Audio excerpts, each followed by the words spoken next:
আসসালামু আলাইকুম।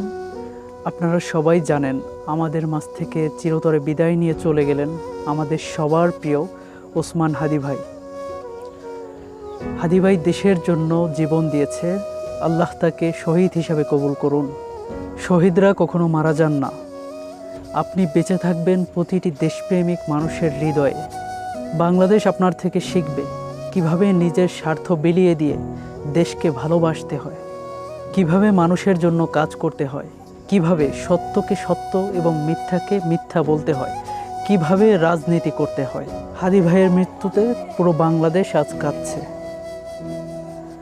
তোমরা যারা হাদি ভাইকে হত্যা করেছ তাদের উদ্দেশ্যে বলছি, তোমরা যখন মারা যাবে তোমার নেতাও তোমাকে দেখতে আসবে না। এটাই হলো বাস্তব। সুতরাং এমন জীবন তুমি করিও গঠন, মরিলে হাসিবে তুমি, কাঁদিবে ভুবন।